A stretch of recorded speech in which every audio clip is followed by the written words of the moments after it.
नमस्कार दर्शक बंधु जय जगन्नाथ आउ गोटे ओडिया भूत गप को आपण मानक बहुत सारा स्वागत। तो आसतु आरंभ करबा आजर भूत कथाटी। हरिया आउ ता स्त्री। हरिया पेशारे सगड़िया। सेतेबेले जो मानक पाखे शगड़ थाए सेमानकर रोजगार भल कारण आग काले गाड़ी मोटर न थाए। शगड़ गाड़ी रे समस्ते जीवा आसिया करती बा जिनसपत्र बुहाबुही करती। हरियार बाहागर नुआ नुआ होइथे। तो ससुर घरे जोई डाकरा हरिया को डका कला। तो हरिया कौन कर स्त्री की तो नहीं जीव। तो सी ता निज कहला मु कहीं क्या शगड़ गाड़ी करी मोर शगड़ गाड़ी थाउ थाउ मु निजे चलेबी मो स्त्री मो शगड़ निजे नहीं मो स्त्री मो पछरे बसिब कहीकि सी तार गाड़ी नहीं कि ता ससुर घर को चलला। नई एपटे हरिया घर नई सेपटे ता ससुर घर। ससुर घर को गला गोटे दी दिन रहिला। दिने संध्या बेले ससुर घर से बाहर के आसला। ससुर घर लोक जिते कहते कि नाई बापा सकाळ हेले जीव से कह ना ना ना जमा हेनी मोर काली सकाळ को गोटे गाँव को जिनस नहीं जबार अच्छे मत आज रात ही बाहर को पड़ो। तो एमती तरतर से तार खाई पीकि से संध्या बुड़ू बुड़ू बाहर गले। तो शगड़ नहीं फेरु फेरु अधा बाट हो गले से बेलू राति प्राय 8टा साढ़े 8टा कि 9टा हो।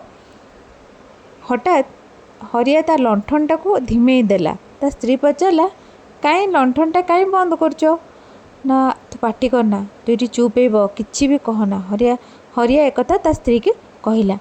ता स्त्री से भय करगला कौन गोटे असुविधा है। हरिया और ता स्त्री से शगड़ भितर बसिकी देखु था कि से नई बंधरे दीटा स्त्री लोक चली चली जाऊ था। हरिया कहला देख एते राति रे कौन सी स्त्री लोक आसबार एटी प्रश्न उठुनी। एटी पाखा आखरे कौन सी भी घर नहीं। तू सावधान है बस आउ जमा भी चिलेबनी कि रडी छाड़बनी कि कांदबनी। हरिया ता स्त्री की सचेतन करे जदि रडी छाड़बू ताले आमे आउ एठू आज आउ बंचिकी जीवानी। तो से माने चुपचाप होगी बसिले। शगड़र सबू कपड़ा ता सबू शगड़ गाड़ी को पूरा कभर कर देकी चुपचाप बसिकी गोटे फांक बाटे देखिले कि से दीटा स्त्री लोक जह्न आलुए तोफा देखा जाऊँ। लुगापटा ओह्लैकी से माने गुह चरिया को गले कारण से दीटा स्त्री लोक गुह चरा डाणी थिले। हरियार से गुड़ हाथ थरला से माने यही पट दे जदि जाइथिबे तो यही पटे फेरिबे एमानक मृत्यु निश्चित। हरिया ता स्त्री की कहला शुण आमे शगड़ गाड़ी ओह्लै पड़ा आ ओह्लैकी चल से गोटे आंब तोटा अच्छी से लुचिजा जदि भी से डाणी दीटा यही बाटे जाती से खाली शगड़ देखी किसी करेनि तो से तांकर पलैबे। तो हरिया और ता स्त्री चुपचाप ओह्लै पड़े। ओह्लैकी से जाइए से आंब विराट बड़ आंब तोटा से तो घंच जंगल थाए से लुचिकी सबकि देखिले। से डाणी दी जन आसिले नई रे गाधेले। तापर से डाणी दीटा लुगापटा पिंधा पिंधि करी तुलसी गचर बहे तुलसी खाई से माने ठीक नई बंधर गड़ाक लगिले कौटिकी जोटी तार शगड़ गाड़ी थुआई से माने से चल चल चल चली आसिले शगड़ गाड़ी पाखे अटकी गला पाद।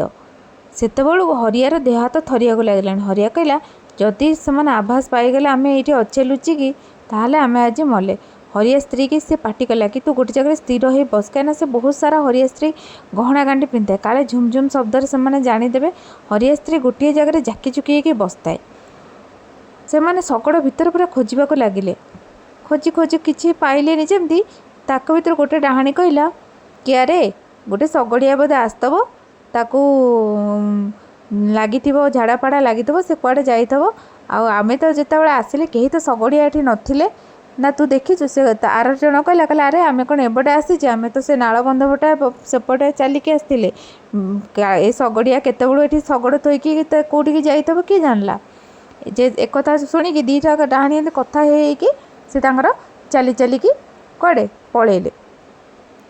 से जो चली चली पलैले से कौन है ना हरिया और ता स्त्री शगड़े आसिकी पुणी पुनर्बार बसीगले। से शगड़े बसचंदी कि नहीं जिते बड़े हरिया लंठनटी को जले देखला बेलू से डाणी दीटा ता सामने छिड़ा होती। से डाणी दीटा कहले कौन तू भाभी आम कबल खसिकी पलैबू। एक कथा शुणी हरियार से देह हाथ थरिया लगे। हरिया स्त्री कहला आमको छाड़ी दियो आम कि तुमको चिन्हनु जाणीनु आम क्या किसी कहबू ना आम घर को जाऊँ आमको छाड़ी दियो।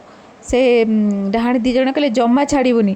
ଏମିତି ଆଗରୁ ଆମକୁ ଆଉ ଜଣେ ବି ଏମିତି ହଇରାଣ କରିଥିଲା, ଆମକୁ ଧରା ପକାଇଥିଲା। ଗାଁ ଲୋକ ଆମକୁ ବହୁତ ବାଡ଼େଇଥିଲେ, ଆମକୁ ଗାଁରୁ ବାଛନ୍ଦ କରିଥିଲେ। ଆମେ ବହୁତ କଷ୍ଟରେ ପୁଣି ଗାଁରେ ସାହି ଭାଇରେ ମିଶିଲୁ।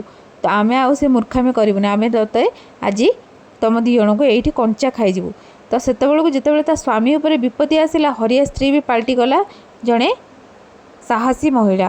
ସିଏ ବି କଣ୍ଟାରେ ଲୁଗା ଭିଡ଼ି ଦେଲା, କହିଲା ତମେ ଡାହାଣୀ ହେଲେ ମୋ ପାଖେ ମାଆଙ୍କର ଶକ୍ତି ଅଛି। ଆସ ଆଜି ଯଦି ତମ ଦୁଇ ଜଣଙ୍କୁ ଏଇଠି ମୁଁ ଠିଆ ନଚିରି ଦେଇଛି, ତମେ ଜାଣିବ ଗୋଟେ ନାରୀର ଶକ୍ତି କ'ଣ। ମୋ ସ୍ୱାମୀକି ଖାଲି ଛୁଇଁକି ଦେଖ, ତାପରେ ଦେଖ ମୁଁ ତମ ଅବସ୍ଥା କ'ଣ କରୁଛି। ଏକଥା ଶୁଣି ଡାହାଣୀ ଦୁଇ ଜଣ ବି ଟିକେ ନରମି ଗଲେ। ସେ ଡାହାଣୀ କହିଲା ତମ ବାଟରେ ସିଧା ଏଠୁ ଚୁପଚାପ ଯାଅ, ତମେ ଆମକୁ ଚିହ୍ନିନ କି ଆମେ ତମକୁ ଚିହ୍ନିନୁ, କିନ୍ତୁ ଫର୍ଦର ମୋ ସ୍ୱାମୀକୁ ଆଟାକ୍ କରିବନି କି ମୋତେ ବି କିଛି ହଇରାଣ କରିବାକୁ ଚେଷ୍ଟା କର ନାହିଁ। ଯଦି କରିଛ ତାହେଲେ ତମେ ଏଇଠୁ ବଞ୍ଚିକି ଯାଇପାରିବନି। ଏକଥା ଶୁଣିକି ଡାହାଣୀ ଜଣ ଡରି ମଧ୍ୟ ଗଲେ। ସେ କେବେ ଆ ପୂର୍ବରୁ କେବେ ବି ନାରୀମାନଙ୍କର ଏଭଳି ଭୟଙ୍କର ରୂପ ସେ ଡାହାଣୀ ଦୁଇ ଜଣ ଦେଖିନଥିଲେ। ହରିଆ ସ୍ତ୍ରୀର ମା ଦୁର୍ଗା ରୂପ ଦେଖି ସେ ଡାହାଣୀ ଦୁଇ ଜଣ ସେଠୁ ଭୟରେ ପଳେଇଲେ। ସେମାନେ ଆଉ ସେମାନଙ୍କୁ ହଇରାଣ କଲେ ନାହିଁ। ତାପରେ ହରିଆ ତା ସ୍ତ୍ରୀକି ନେଇ ଘରକୁ ଫେରିଲା ଆଉ କହିଲା ସତରେ ନାରୀମାନେ ବହୁତ ଶକ୍ତିଶାଳୀ। ସେମାନେ ଯଦି ମନରେ ଦୃଢ଼ ଚିନ୍ତାଧାରା ଆଣିଦେବେ, ସେମାନେ ସବୁକିଛି ସମ୍ଭବ କରିପାରିବେ। ଏଇ ଦେଖୁନ ତମ ଯୋଗୁଁ ଆମ ଦୁଇ ଜଣଙ୍କ ଜୀବନ କେମିତି ବଞ୍ଚିଗଲା। ଆଶା କରେ ଆଜିର କାହାଣୀଟି ଭଲ ଲାଗିଥିବ। ହେଉଛି ଜୟ ଜଗନ୍ନାଥ।